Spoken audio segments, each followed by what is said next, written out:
नमस्कार, इमेज विशेषमा स्वागत छ। नेपालको अर्थतन्त्रलाई अहिले वैदेशिक रोजगार क्षेत्रले धानिरहेको छ, अर्थतन्त्रको मेरुदण्ड रहेको छ। झन्डै नेपालको बजेट अथवा बजेटभन्दा बढी रेमिटेन्स भित्रिरहेको छ। तर यत्रो अर्थतन्त्रको मेरुदण्ड भएको वैदेशिक रोजगार क्षेत्रलाई सहजीकरण गर्ने वैदेशिक रोजगार व्यवसायलाई भने हेर्ने दृष्टिकोण खासै सकारात्मक रहन सकेको छैन। यस क्षेत्रको समस्या, चुनौती र यस क्षेत्रको प्रभावकारी व्यवस्थापनका लागि के गर्नुपर्छ, यी लगायतका विषयमा कुराकानी गरिरहेका छौँ। र हामीसँग कुराकानी लागि हुनुहुन्छ नेपाल वैदेशिक रोजगार व्यवसायी सङ्घका नवनिर्वाचित अध्यक्ष डाक्टर दिगबहादुर खत्री कुमार सर। उहाँलाई स्वागत गरौँ। डाक्टर साहब, इमेज विशेषमा स्वागत छ। धन्यवाद। डाक्टर साहब, यो अध्यापन क्षेत्र, प्राध्यापन क्षेत्रबाट यो वैदेशिक रोजगार व्यवसायको क्षेत्रमा कसरी? यो अलिकति यसको कथा अलिकति लामो छ। म सर्टमा यहाँलाई बुझाउने कोसिस गर्छु। म लामो समय अध्यापन पेसामा संलग्न रहेँ, लगभग 11 वर्ष मेरो जीवनकालको। यो स्ट्रगल फेजको पूर्वार्ध थियो समयको। तर एउटा विषय तत्कालीन अवस्थामा एउटा विषयले चाहिँ मलाई केले टच गर्यो भने वैदेशिक रोजगारमा श्रमिकहरू पठाउनु अथवा नेपालमा भएका बेरोजगार जनशक्तिलाई रोजगार दिलाउनु चाहिँ एक हिसाबले पुण्य कर्म र सेवा कर्म पनि हो भन्ने हिसाबले मैले चाहिँ यो विषयमा यो पेसामा प्रवेश गरेको हो। केही तत्कालीन अवस्थामा केही व्यक्तिहरूद्वारा अभिव्यक्त भएका विषयहरू छन्। त्यति बेला तत्कालीन अवस्थामा म वैदेशिक रोजगारमा गएँ। मलाई चाहिँ यो फलाना एजेन्सीले यसरी पठायो, मैले यतिसम्म प्रगति गर्न सकेँ भन्ने उहाँले जे कुरा मलाई भन्नुभयो, अवश्य यो त पुण्य कर्म रहेछ, यसमा चाहिँ प्रवेश गर्नुपर्छ भनेर म प्रवेश गरेँ। खास तपाईँले यो क्षेत्रलाई कसरी हेर्नुहुन्छ? वैदेशिक रोजगार क्षेत्र समग्रमा मैले यसलाई सकारात्मक दृष्टि एज अ व्यवसायी, यहाँले एज अ नेपाली नागरिक केही हिसाबले सोध्नुभयो भने म सकारात्मक रूपले नै हेर्छु। किन पनि सकारात्मक रूपले हेर्छु भनेदेखि यसको योगदान, यसले समाजमा पुर्याएको चाहिँ योगदानका विषयहरू, देशलाई पुर्याएको योगदानका विषयहरू, संस्कृति सभ्यता सिप आदान प्रदानका निम्ति खेलेको भूमिका, त्यस हिसाबले पनि अथवा चाहिँ एउटा सामान्य परिवार अथवा एउटा गरिब परिवार को चाहिँ शिक्षा स्वास्थ्यमा पुगेको पहुँच, यावत हिसाबले चाहिँ यो क्षेत्रलाई मैले यो पेसालाई सकारात्मक रूपले नै लिएको छु, सकारात्मक रूपले नै हेर्छु। भूमिका त अवश्य पनि महत्त्वपूर्ण छँदैछ, तर आम नागरिक पब्लिकले हेर्ने, व्यवसायले हेर्ने दृष्टिकोण चाहिँ खासै त्यति सकारात्मक छैन, छवि त्यति राम्रो छैन। किन होला सर? अब हेर्नुहोस्, अब यो विषयलाई प्रस्ट्याउन म 2048 सालतिर फर्किनुपर्छ। 2048 सालदेखि अलिक बढी, अब इतिहासका कुरा त लामा छन्, यसमा विषयमा प्रवेशै नगरौँ। वैदेशिक रोजगारको सिलसिला कसरी सुरु भयो भन्ने कुरा हैन, हामी चाहिँ के अरे ब्रिटिस आर्मी, इन्डियन आर्मी लगायतका विषयहरू जोड्छौँ। त्यतातिर नगइकन जब खास गरेर चाहिँ श्रम गर्न जाने श्रमिकहरू वैदेशिक रोजगारमा जाने अलिक बढी सङ्ख्यामा जान चाहिँ 48 सालदेखि सुरु गरे भन्ने छ। र 48 सालबाट सुरु भएको वैदेशिक रोजगार व्यवसायले यसलाई नियमन गर्न, अनुगमन गर्नका निम्ति बल्ल 2064 आएर ऐन प्राप्त गर्यो। वैदेशिक रोजगार व्यवसायी सङ्घ आफै 2049 सालमा स्थापित, यो ऐनभन्दा पनि अगाडि स्थापित भएको व्यवसायी सङ्घको नेतृत्व गरिरहेको छु मैले आज। 48 साल पछाडि 50 सालभन्दा पछाडि त झन् यसले चाहिँ तीव्रता पायो। विभिन्न हाम्रा आन्तरिक राजनीतिक युद्धहरूका कारणहरू छन् त्यसमा। अब शान्ति वार्तापछि चाहिँ यो अलिकति न्यूनीकरण होला। त्यो बिचको पिरियडमा जति वैदेशिक रोजगारमा श्रमिकहरू जानुभयो त्यो चाहिँ शान्ति वार्तापछि कम होला भनेको झन् त्यसले बढोत्तरी पाएको अवस्था छ। यसलाई हामीले चाहिँ कसरी पनि हेर्नुपर्छ भने 2048 सालदेखि यो क्षेत्र धमिलिएको अवस्थामा नै चलेर आयो। 64 मा ऐन प्राप्त गरे तापनि त्यो ऐन बन्दाखेरि चाहिँ दीर्घकालीन प्रभाव पार्ने खालका ऐनहरू बनेनन्। तत्कालीन अवस्थामा बनेका ती ऐनहरूले तत्कालीन अवस्थालाई मात्रै हेरेर ती विषयहरू त्यहाँ ऐनमा प्रवेश गराइयो जसले दीर्घकालीन रूपमा समाजको अथवा विश्वको बदलिँदो परिस्थिति डिजिटल युग यी आजसम्मको विषय कल्पना गर्न सकिएको थिएन त्यति बेला ऐन बन्दाखेरि र ऐन बेला बेलामा समय समयमा परिवर्तन भए संशोधनहरू भए केही नेपाल ऐन संशोधन मार्फत कुनै चाहिँ सदन मार्फत विभिन्न तरिकाले चाहिँ संशोधनहरू भए ती संशोधन भएका ऐनहरूमा व्यापक त्रुटिहरू भएका छन् 2072 सालमा राज्य मन्त्री स्तरीय निर्णय एउटा चाहिँ फ्री भिसा फ्री टिकट र 10,000 सेवा शुल्कको जुन निर्णय भयो सबैभन्दा घातक निर्णय यो क्षेत्रको सबैभन्दा घातक निर्णय त्यो देखिन्छ त्यसभन्दा पछाडि चाहिँ सबभन्दा राम्रो त्यही छ आकर्षक लोकप्रिय फ्री भिसा फ्री टिकट लोकप्रिय अब यो त्यो तर भन्नलाई फ्री भिसा फ्री टिकट भने चाहिँ फेरि लाखौँ पैसा तिरेर सुनिन्छ हो यसलाई चाहिँ म अलिकति ठिक छ यसलाई अलिकति म स्पष्ट पार्ने प्रयत्न गर्छु 10,000 सेवा शुल्क तोकिरहँदा फ्री भिसा फ्री टिकटको एगेन्स्टमा चाहिँ तत्कालीन अवस्थामा पनि वैदेशिक रोजगारहरू व्यवसायहरू थिएनन् व्यवसायिक सङ्घ थिएन तर सेवा शुल्क 10,000 भन्ने कुरामा चाहिँ त्यसको एगेन्स्टमा हामी थियौँ 10,000 सेवा शुल्कले हामीले सम्पूर्ण अपरेसनल कस्ट चाहिँ धान्न सक्दैनौँ यसका चाहिँ वैदेशिक रोजगार व्यवसायीहरूका आफ्नै खालका खर्च शीर्षकहरू छन् वैदेशिक रोजगार प्रवर्धनका निम्ति त हामी अन्ततोगत्व के हो त भन्दा त्यो अन्तर्राष्ट्रिय बजारमा गएरै मागपत्र लिएर आउने कुरा भयो हैन अब बजार प्रवर्धनका निम्ति लाग्ने खर्च एउटा शीर्षक छ अर्को शीर्षक चाहिँ नि हाम्रो अन्तर्वार्ता सिजनमा हुने एउटा खर्च शीर्षक छ सबैभन्दा अर्को ठुलो खर्च शीर्षक भनेको त कार्यालय सञ्चालनमा हुने चाहिँ खर्च शीर्षकहरू छन् नि त वैदेशिक रोजगार व्यवसायीका पनि त्यसो भएको हुनाले 10,000 सेवा शुल्क पर्याप्त छैन त भनियो तर त्यो पर्याप्त नभएको 10,000 सेवा शुल्कलाई पुनरावलोकन गर्ने हिम्मत कसैबाट पनि भएन तत्कालीन अवस्थामा ती मन्त्रालयहरूको चाहिँ नेतृत्व गर्ने नेतृत्वदायी भूमिकामा रहनुभएका मन्त्रीज्यूहरूले त्यो गर्न सक्नु भएन त्यसको कारण पनि एउटा के हो त भन्दा स्थिर सरकार समायोजन भएन सरकारले पनि समायोजन गरेन तर लिनेले आवश्यक जति पनि लिने भए अस्थायी त्यति बेला स्थिर सरकार थिएन एउटा महत्त्वपूर्ण कुरा दोस्रो कुरा चाहिँ विषय बुझेर पनि पुनरावलोकन गर्ने आँट हिम्मत चाहिँ कसैले गर्ने अवस्था देखिएन त्यो चाहिँ भोट ब्याङ्क बचाउनका निम्ति पनि मैले यो निर्णय वास्तवमा उल्टाउनै पर्ने छ नउल्टाइ हुँदैन यसको पुनरावलोकन गर्न जरुरी छ तर मैले पुनरावलोकन गरेँ भने म अर्को पटक चुनाव जित्न सक्दिनँ भन्ने डरले नै यो पुनरावलोकन हुन सकेन 10,000 शुल्क कि फ्री भिसा फ्री टिकट त्यो त कम्पनीले दिने होइन त त्यो उताको कम्पनीले दिन्छ नि कतिले त फ्री भिसा फ्री टिकट 10,000 सेवा शुल्कको सन्दर्भ मैले एउटा जोडेँ अब अझ यहाँलाई म अलिकति स्पष्ट के पारौँ भन्दाखेरि हाम्रो नेपालको श्रम बजारबाट वैदेशिक रोजगारमा जाने श्रमिकहरू 4वटा तरिकाले त्यो श्रम बजारमा गइरहेको अवस्था छ अहिलेको अवस्थामा एउटा कम्प्लिटली इम्प्लोयर पे मोडल भनेर भन्छौँ जसको चाहिँ सम्पूर्ण खर्च एउटा खोटाङबाट हिँडेको श्रमिक त्यो रोजगारदाताको प्रेमिसेसभित्र नपुग्दासम्मको सम्पूर्ण खर्च रोजगारदाताले बेहोर्ने हैन त्यो चाहिँ रोजगारदाताले बेहोरेर लगेको छ त्यसको प्रतिशत करिब 5% छ गएको कुल सङ्ख्यामध्ये जस्तो 8 लाख मान्छे प्रति वर्ष गयो भने त्यसको 5% चाहिँ त्यो सेवा उपभोग गरेर गइरहेका छन् अनि हामी कहाँनिर मक्क पर्यौँ भन्दाखेरि 2072 को निर्णयका कारणले यो सम्भव भयो भनिरह्यौँ हामी च्याम्पियन कन्ट्री पनि भनिरह्यौँ हामीले तर 5% मात्रै 5% को ऐना देखाएर 95% लाई परेको अन्याय चाहिँ हामी टुलु बसेर हेरि मात्रै रह्यौँ हैन त्यो 5% गएको जनशक्ति चाहिँ 72 सालको निर्णयले होइन फेरि त्यो 5% गएको सङ्ख्या चाहिँ रोजगारदाताको उनीहरूको इन्टरनल रिक्रुटमेन्ट पोलिसी का कारणले खास गरेर ब्रान्ड सेभिङका निम्ति उनीहरूले बनाएको पोलिसीका कारणले सम्भव भएको हो हैन ठुला ब्रान्ड मल्टिनेसनल कम्पनीहरू जसले चाहिँ ब्रान्ड इस्टाब्लिस गरेका छन् विश्वमा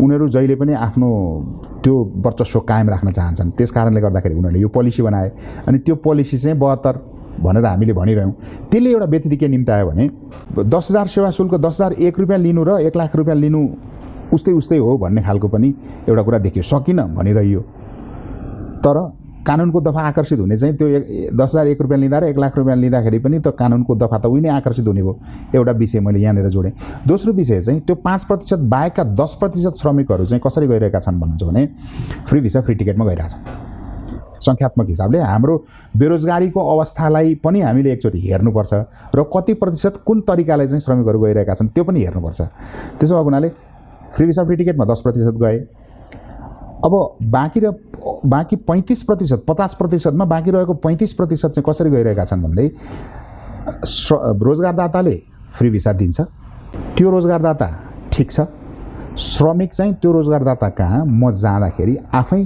टिकट काटेर जान्छु भनेर इच्छा जाहेर गर्छ भने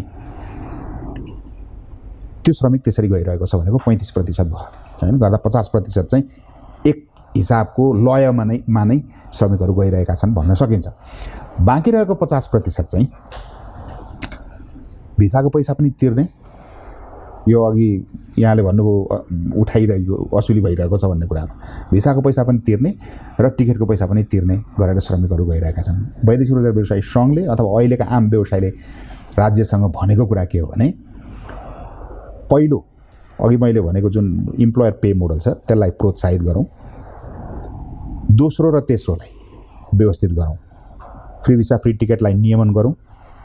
फ्री भिसा फ्री टिकट जुन रोजगारदाताले दिएको छ त्यसमा 1 रुपियाँ पैसा पनि असुल्ने कुनै पनि त्यस्ता लुप होलहरू नराखौँ र तेस्रो चाहिँ जुन रोजगारदाताले श्रमिकलाई टिकट दिँदैन तर श्रमिक आफै इच्छुक छ त्यो रोजगारदाता कहाँ टिकट काटेर जान भने उसलाई बाटो खोलिदिउँ र यो चौथो प्रक्रिया जुन छ यसलाई पूर्ण रूपमा निषेध गरौँ, निमित्तान्न बनाऊँ। त्यसरी चाहिँ अत्याधिक शुल्क असुलेर श्रमिकलाई वैदेशिक रोजगारमा नपठाउँ भनेरै हामीले भन्दै आएको हो। यो 73 सालदेखि भन्दै आएको विषय हो। अब व्यतिथि कसरी पनि जन्मियो, सम्मानित कसरी पनि हुन सकेन भन्ने विषय चाहिँ यसले पनि थोरै, किनभने नियमन गर्ने ऐन एकातिर छ, व्यावहारिकता अर्कोतिर छ। त्यति बेला ऐन बनाउँदाखेरि चाहिँ स्टेक होल्डरहरूसँग बसेर छलफलद्वारा निक्लिएको निष्कर्षलाई ऐनमा स्थापित गर्न सकेको भए त्यो दीर्घकालीन पनि हुन्थ्यो, अनुगमन योग्य पनि हुन्थ्यो। पब्लिसिटीको लागि मात्रै ल्याइयो त यो नियम कि यसले लाभ पनि पुगेको छ श्रमिकलाई? लाभ कहीँ पनि पुगेको छैन, हानि मात्रै पुगेको छ। व्यवसाय असम्मानित भए, वैदेशिक रोजगारमा जाने श्रमिकहरूलाई अत्याधिक आर्थिक शोषण पर्यो। त्यसो भएको कारणले गर्दाखेरि यो नीति कुनै पनि हिसाबले कसैलाई पनि फलदायी भएन, न त व्यवसायलाई फलदायी भयो यो, न त श्रमिकलाई नै फलदायी भयो। त्यस कारणले गर्दाखेरि यस्ता खालका नीतिहरू अझ विकराल अवस्था त 2075 का निर्णयहरूमा देखिएको छ। 2075 सालमा केही नेपाल ऐन संशोधन मार्फत 3वटा विषयहरू त्यहाँ प्रवेश गराइएका छन्। एउटा अनिवार्य रूपमा सय सङ्ख्या चाहिँ एउटा संस्थाले पठाउनै पर्ने भन्ने थियो, यद्यपि त्यो अहिले हटेको छ। व्यतिथि त त्यसले पनि त निम्त्यायो नि त, यो 4-5 वर्षको अवस्थालाई हेर्ने हो भने त यो किन यस्तो भइरहेको, किन असम्मानित भइरह्यो भन्ने विषयलाई त त्यसले पनि प्रश्रय दिएको छ। 100 सङ्ख्या पठाउनकै निम्ति, आफ्नो इजाजत पत्र जोगाउनकै निम्ति अस्वस्थ प्रतिस्पर्धा भएको छ वैदेशिक रोजगार व्यवसायीले, जसरी पनि सङ्ख्या पुर्याउनु पर्यो भन्नेतिर लागे हो। अनि जस्ता सुकै मागपत्रहरू ल्याउनु पर्ने बाध्यता भयो, त्यो बाध्यता हो राज्यले खडा गरिदिएको बाध्यता। अनि अस्वस्थ प्रतिस्पर्धा त्यसले अर्को 3D टाइपका जबहरू जुन छन्, जस्तो सुकै ठाउँमा पनि श्रमिकहरू जानुपर्ने बाध्यताहरूको सृजना गरेको थियो। त्यसले व्यतिथि निम्ताउनमा त्यो पनि एउटा कारक हो। अर्को धरोटी वृद्धि गरियो त्यो 75 सालमा। वैदेशिक रोजगार व्यवसायीहरूले चाहिँ संस्था सञ्चालन गर्नका निम्ति राख्नुपर्ने जुन धरोटीको रकम छ त्यसलाई 2 करोडदेखि 6 करोडसम्म बनाइयो। त्यो 2 करोडदेखि 6 करोडसम्म बनाउँदै गर्दा के हेरिएन तत्कालीन अवस्थामा भने वैदेशिक रोजगार व्यवसाय भनेको त चक्लेट उत्पादन गर्ने कम्पनी त होइन। चक्लेट उत्पादन गर्ने कम्पनीले के अरे चाहिँ आफ्नो लगानीको प्रतिपूर्ति गराउनका निम्ति उत्पादन गरेको चक्लेटमा 50 पैसा थप गरेर आफ्नो लगानी ब्याक लिएला, त्यसलाई प्रतिपूर्ति गर्ला। तर वैदेशिक रोजगार व्यवसायले गरेको लगानी, त्यो त धरौटी भने त लगानी हो, त्यो लगानी प्रतिपूर्ति गर्ने त आखिरी अन्ततगत चक्लेटसँग त होइन, श्रमिकसँग हो। कुनै न कुनै तरिकाले श्रमिकसँगै चाहिँ त्यो पैसा लियो। व्यतिथि त त्यसले पनि निम्त्यायो। धरोटी वृद्धि भनेको चाहिँ धरोटी वृद्धिले सङ्ख्या नियन्त्रण गर्ने पर्सपेक्टिभबाट त्यति बेला त्यो विषय सोचिएको जस्तो लाग्छ, त्यसले झन् व्यतिथि निम्त्यायो। अर्को विषय चाहिँ यो मागपत्र प्रमाणीकरण गर्ने एउटा वैदेशिक रोजगार ऐन 2064 को दफा 15 को चले चाहिँ त्यसलाई सम्बोधन गर्छ मागपत्र प्रमाणीकरणलाई। त्यति बेला के गरियो भने त्योभन्दा पूर्व चाहिँ फरक खालको व्यवस्था थियो।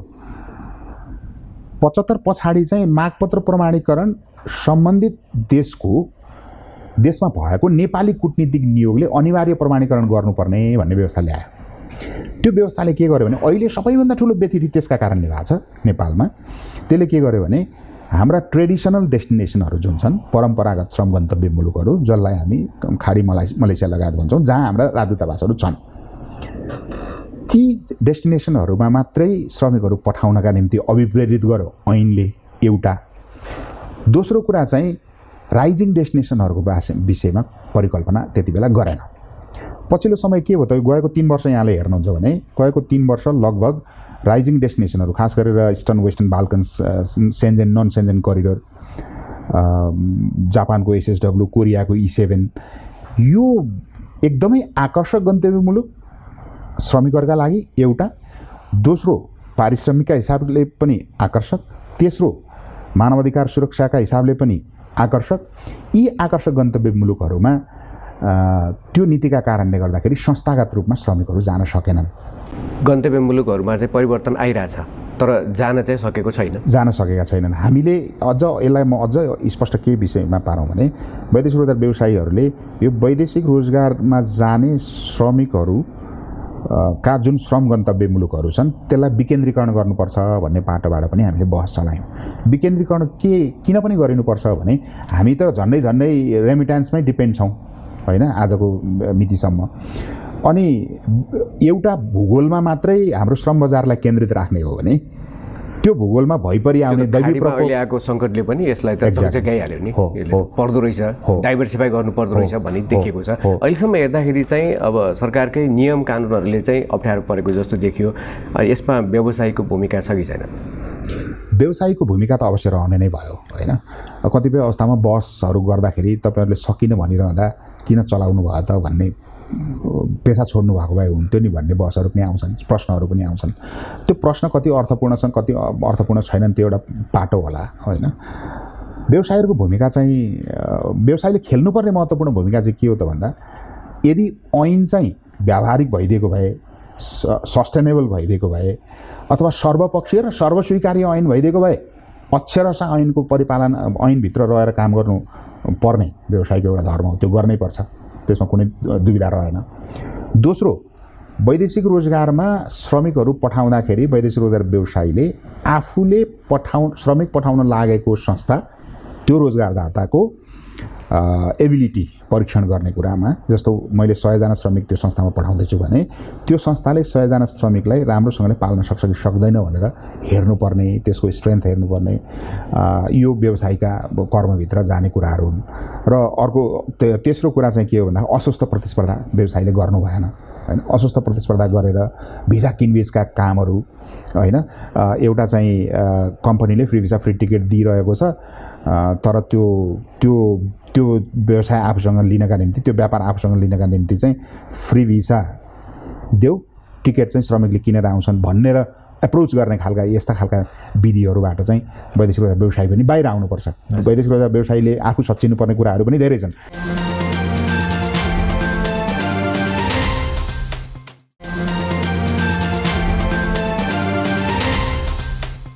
अहिले नयाँ सरकार आएपछि हुन त वैदेशिक रोजगार जाने बढै छ। यो नयाँ सरकार आएपछि चाहिँ यो ट्रेन्ड कस्तो छ, के भन्छन् होइन, युवाहरूको भनाइ के छ, अनि सरकारले यो क्षेत्रलाई कसरी हेरेको छ, सरकारको दृष्टिकोण कस्तो पाउनु भएको छ?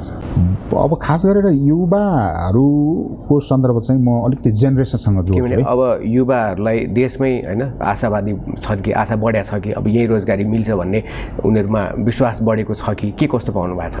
होइन, यो जेनेरेसन एनालाइसिस गर्नुपर्छ यसका सन्दर्भमा चाहिँ। जस्तो आजभन्दा 20 वर्ष 22 वर्ष अगाडि साउदी अरेबिया गएको एउटा श्रमिकले उद्वारा उत्पादन भएका सन्तानलाई पुनः साउदी अरेबिया पठाउन चाहँदैन, एउटा। दोस्रो कुरा चाहिँ युवाहरूले के भन्छन् भन्ने कुरालाई चाहिँ कहाँ लगेर म जोड्न चाहन्छु भने नेपालको रोजगारीको अवस्था के हो भन्ने विषयसँग लगेर जोड्न चाहन्छु। हामी के भनिरहेका छौँ भन्दा 70 देखि 71% चाहिँ कृषिमा आश्रित छन् नेपाली जनता भनिरहेका छौँ। तर हामीले के बुझाउन र बुझ्न सकेनौँ भने नेपालको कृषि भनेको चाहिँ सिजनल एग्रिकल्चर हो, यो चाहिँ अर्धरोजगारी हो भन्छु मैले। अर्धरोजगारी किन पनि भन्छु भने 3 महिना काम गरेर 6 महिना चाहिँ खानुपर्ने हो नि त हाम्रो कृषि उत्पादन त। त्यसो भएको हुनाले त्यो 71% कृषिमा आश्रित जनशक्ति चाहिँ त्यो पूर्ण रोजगारीको अपेक्षामा हुन्छ। भन्नुको मतलब 12 महिना म काम गरेर 12 महिना चाहिँ म इन्कम जेनेरेट गर्न पाएँ हुन्थ्यो भन्ने अपेक्षामा रहन्छ। त्यसो भएको हुनाले उसको विकल्प के हो त? आन्तरिक रोजगार छैन अनि वैदेशिक रोजगार, एउटा विषय त्यो भयो। दोस्रो कुरो चाहिँ हामीले भनौँ न नेपाली जनताको उमेर समूह जस्तो 18 देखि 59 वर्षलाई चाहिँ श्रम गर्न योग्य जनशक्ति मान्ने हो भने हामी झन्डै 64 प्रतिशत रहेछौँ होइन। मुलुकमा तत्काल रोजगारी नबढिकन चाहिँ यसको विकल्प छैन। अब एसी परीक्षामा समावेश भएका विद्यार्थीलाई म एउटा विषयमा प्रवेश गरेँ। विद्यार्थीलाई हामीले हेर्ने हो भने प्रतिवर्ष श्रम बजारमा प्रवेश गर्ने जनशक्ति झन्डै 5.5 लाख रहेछ भन्ने बुझ्नु पऱ्यो। त्यो 5.5 लाख जनशक्तिलाई हामीले अहिले नै आन्तरिक रोजगारमा स्थापित गर्न सक्ने हामीसँग त्यो पूर्वाधार छ कि छैन भन्ने कुरा महत्त्वपूर्ण कुरा रह्यो एउटा। दोस्रो, यहाँको हाम्रो नेपालको चाहिँ न्यूनतम पारिश्रमिकले पनि यसमा डिटरमाइन गर्दो रहेछ यसले पनि, किनभने लगभग 19,500 न्यूनतम ज्याला। यहाँबाट एउटा श्रमिक 4 घन्टाको हवाई दूरीमा जाने हो भने 1 लाख रुपियाँ कमाइ हुँदो रहेछ। फेरि 1 लाख रुपियाँ कमाइ हुने विषय मात्रै त्यहाँ जोडिएन, त्यसले चाहिँ बचत संस्कृतिको पनि विकास गर्यो त्यहाँ गइसकेपछि। अर्को सिपसँगको कुरा भयो।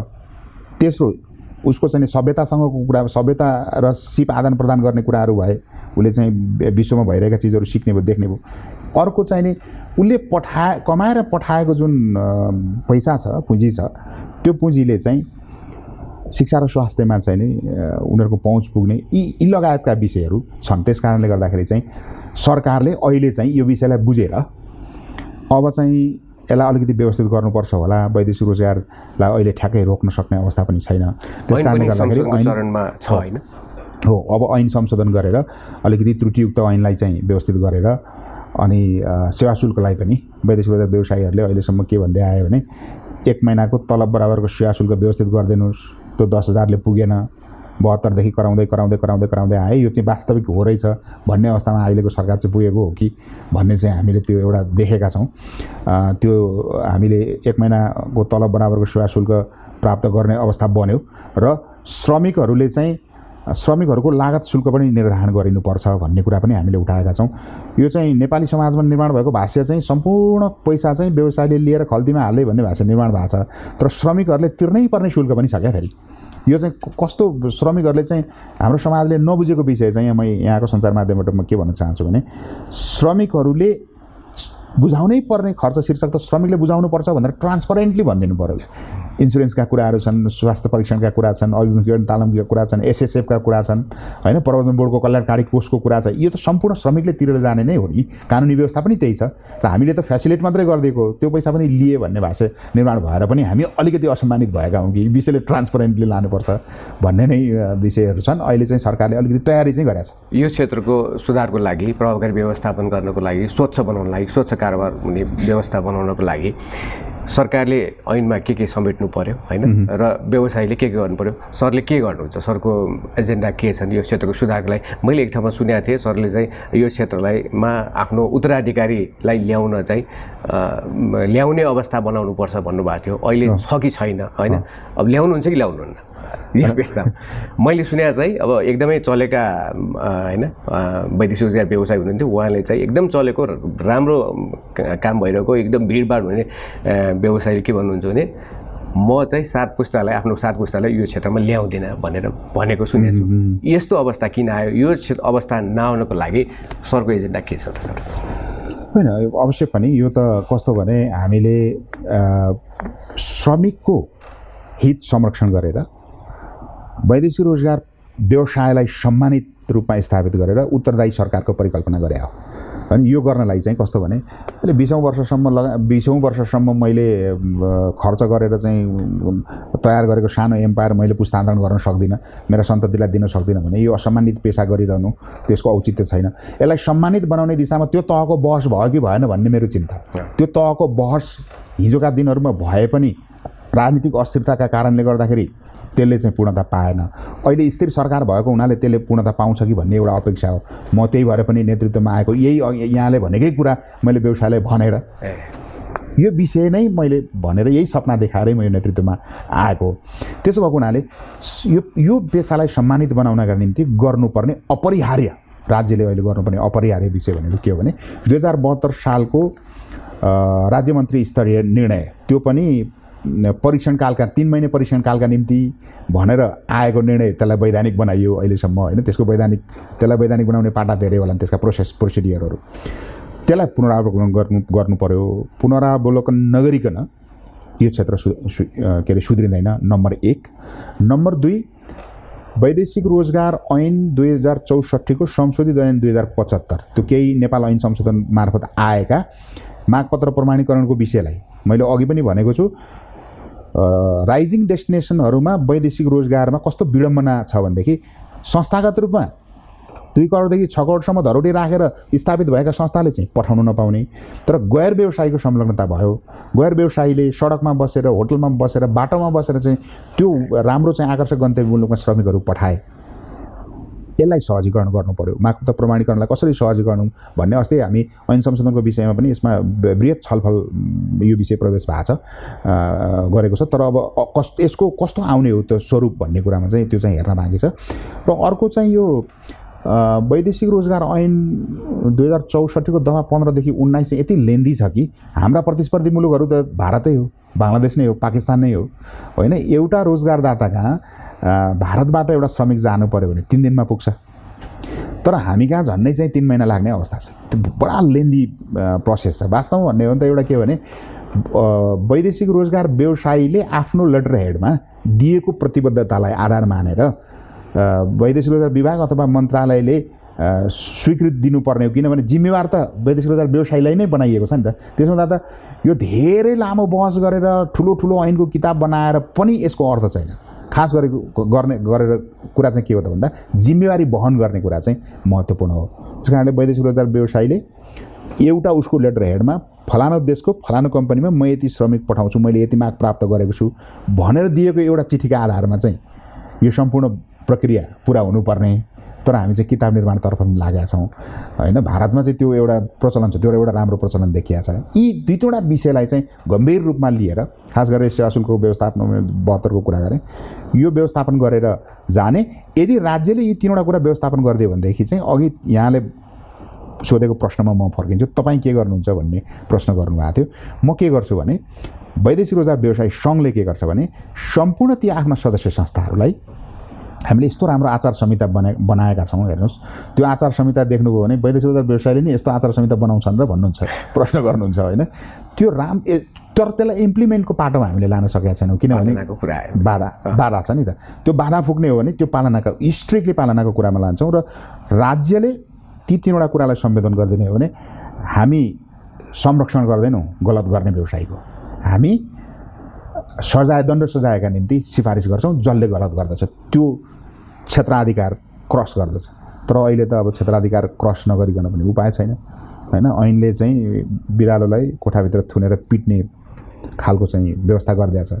त्यस कारणले गर्दाखेरि पनि हामी प्रतिबद्ध छौँ, व्यवसायीहरू प्रतिबद्ध हुनुहुन्छ। व्यवसायीहरू आफै सुधारिएको वैदेशिक रोजगारको परिकल्पनामा हुनुहुन्छ। राज्यले कति बाटो फुकाइदिने भन्ने कुरा मात्रै हो। छवि सुधारका लागि सर प्रतिबद्ध, हामी प्रतिबद्ध छौँ। हस्, हामीलाई समय दिनुभयो, धेरै धेरै धन्यवाद। हस् त, नमस्कार। हवस् त, आजको लागि इमेज विशेष यति नै। हामी सबैलाई बिदा दिनुहोस्। मेरो च्यानल हेर्दै रहनुहोला। नमस्कार।